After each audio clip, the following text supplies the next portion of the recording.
Hey everybody, welcome back to the channel. I am Mario Padilla with the Padilla team of RE/MAX.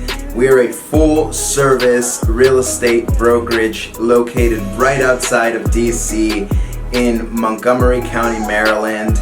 And today we're going to be talking about something that I personally love.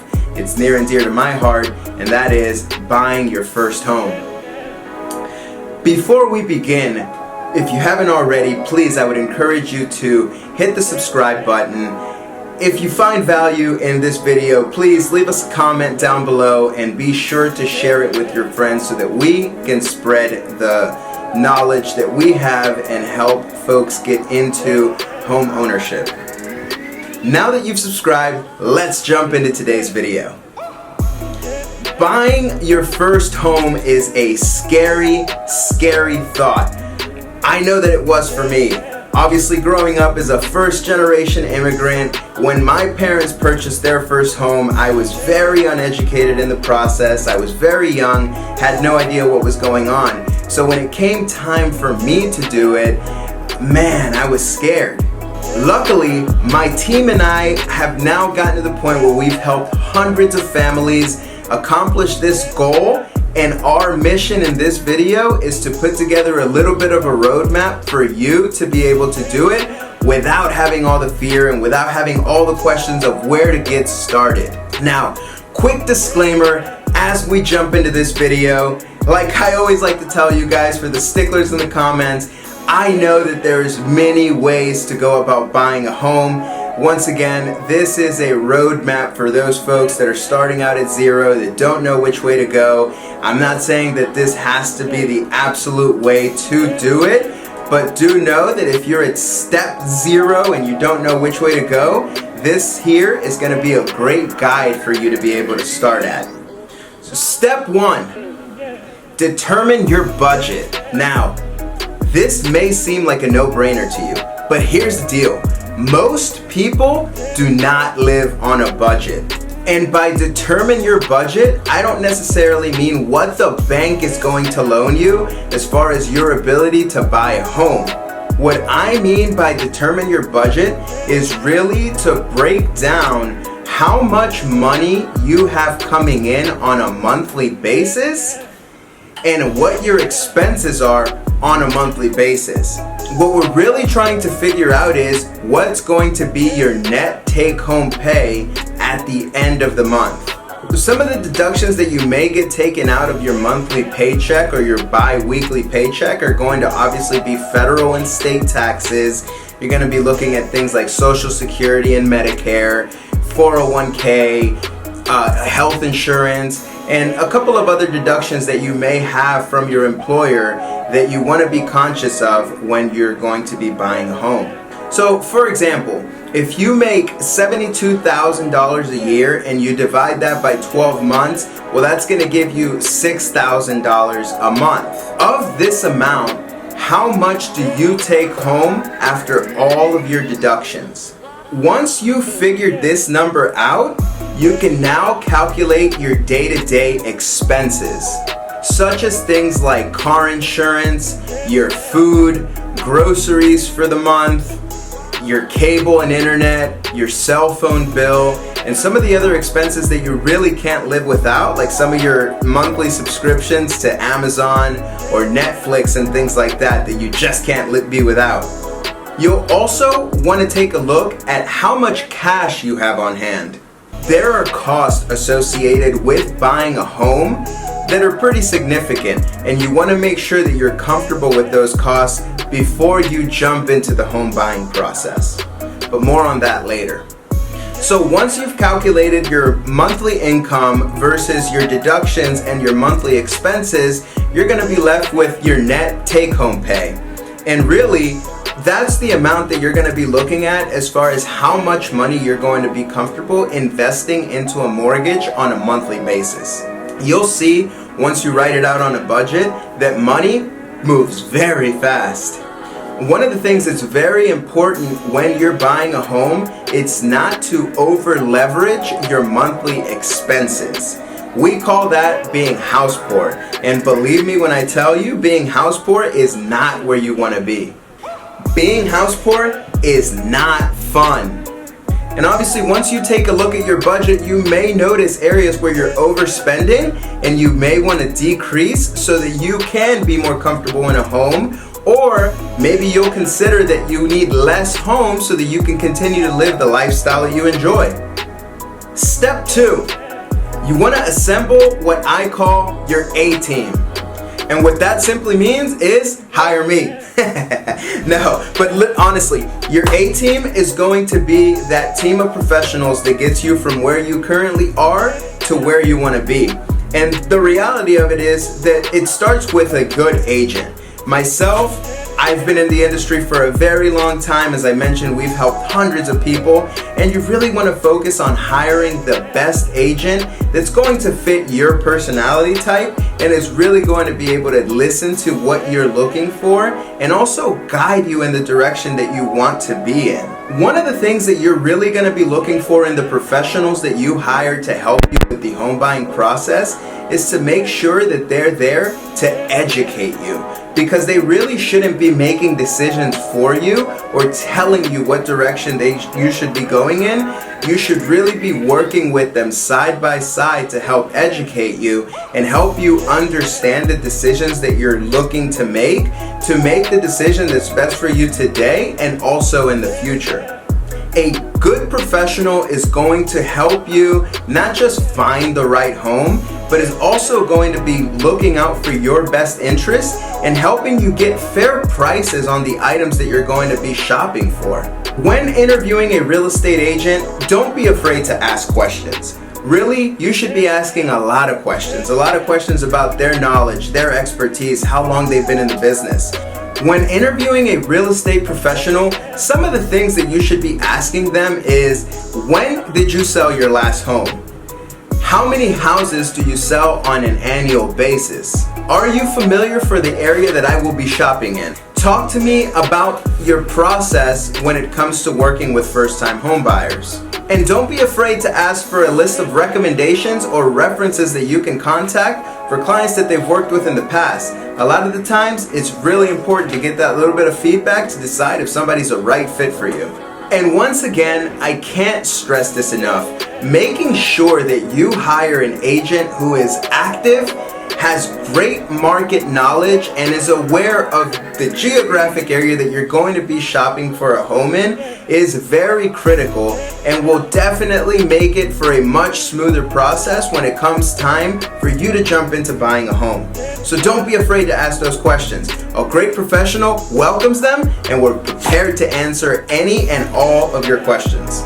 Additionally, your agent is a great resource to give you recommendations for some of the other players that are going to be forming your A-team, such as mortgage professionals, title companies, insurance reps, home inspectors, and a lot of other services that you may or may not need during the home buying process. Step 3 is going to be your pre-qualification.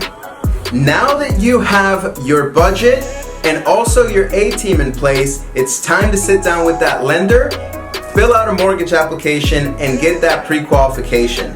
During your submission of your mortgage application, your lender is going to be reviewing your current income, your current credit scores, your last 2 years of income history, as well as your income taxes. They'll be looking at your current bank statements to analyze how much money you have on hand and how much money you can save over the next couple of months, as well as any 401k accounts or investment accounts where you may be able to draw money from to use towards your down payment and closing costs. Now, all of this information gets reviewed to create a snapshot of what your financial picture looks like at the time that you're looking to buy a home. What your lender is going to be looking to do is to calculate for you what's called your DTI, or your debt to income ratio. This ratio simply means the amount of money that you make on a monthly basis versus the amount of money that you will be spending on your monthly basis. Now, generally, lenders are going to want to keep you somewhere in the ballpark of 40% to up to 56% of your gross monthly income. Now, in simple terms, what this means is they just want to make sure that you're going to be able to afford the home. But keep in mind to step one, before we even talk to that mortgage professional, we had you sit down and look at your income. Because one of the very important things that a lot of people don't realize is that when a lender is calculating your debt to income ratio, they're once again not taking into account day-to-day expenses like gasoline and insurance and your Netflix subscription and a lot of other things that you spend money on a day-to-day basis, which is why it's important to complete step one before jumping into step 2 and 3. Now, once your lender has determined your debt to income ratio, you and your lender will discuss the different type of loan programs that are available for you at this current time. So some very popular loan programs in our area, and obviously I'm not going to name all of them, but very popular ones are going to be your FHA loans, conventional, USDA loans for rural areas. And if you're a service member, obviously you have VA loans, which is a program that's catered to service members and family of service members. Also, lastly, I touched base on it a little bit. It's going to be how much money you are going to need for your down payment and closing costs, as well as what programs are available through your city, county, or state to help you offset some of those programs. Now, we aren't going to go into detail during this video any of the loan types or any of the down payment assistance programs. There's just simply too much to talk about. But if you want more information on that, be sure to check out our video on loan types and on down payment assistance programs. But like I said, today we're going to keep it basic and we're just going to talk about the actual process that goes into it.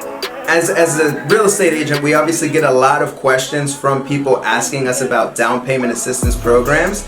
And I'm going to give you my blanket statement that I give to everybody. Yes, they are available, and the only way to really know if it's something that you should pursue or if it's something that's going to be beneficial to you is to submit this mortgage application. A lot of these programs are going to have credit requirements, income minimums and maximums, and they're going to have rules that, up until the point that we fill out that mortgage application, we're really not going to know if they apply to you. But just do know that many jurisdictions do have programs available. If you qualify for them or not is obviously something that we have to figure out. So now your lender has given you an approval letter, you figured out your debt to income ratio, you figured out your budget, you've hired me as your agent, and we're now ready to hit the road. But before we hit the road, I'm going to stop you right there. We're going to hit step number 4, which is determining your needs versus wants. Needs versus wants. Let's elaborate on that, because that's where a lot of first-time buyers really get hung up and get really frustrated in the process. So in order to avoid the frustration and really simplify things, we're going to explain to you what that means and how to define them and how we can move forward.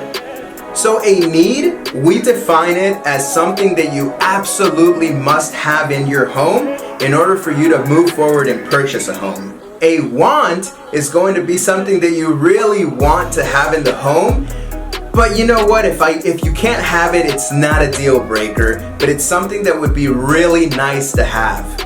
Some common examples of needs are going to be location, the number of bedrooms and bathrooms in a house, obviously within reason, space requirements or configuration of spaces, obviously for mobility or accessibility reasons, reserved parking, school districts, and access to transportation are other things that we see as needs in a lot of people's wish list.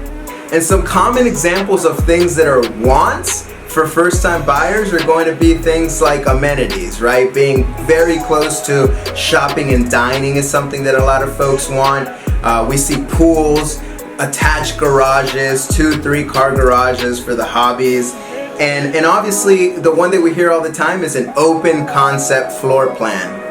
In many cases, many of your hard needs can be met. Your wants, on the other hand, are something that is very heavily driven by your budget.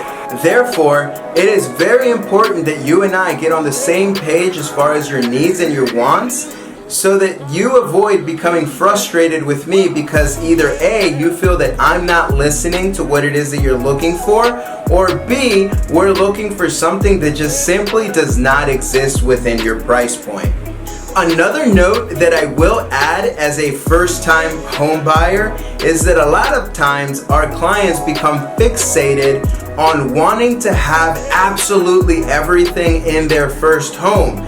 We like to tell you that the majority of our clients either upgrade to another house within several years, or will turn around and take that starter home to convert it into a rental property as they upgrade to their next home. So keep in mind, you may not get everything that you need, and definitely probably won't get everything that you want in your first home, but keep in mind, it's just that. It's your first home. It's a starting point for you to start building equity and start building wealth. So keep in mind, it's okay if it doesn't have absolutely everything that you're looking for. It probably won't.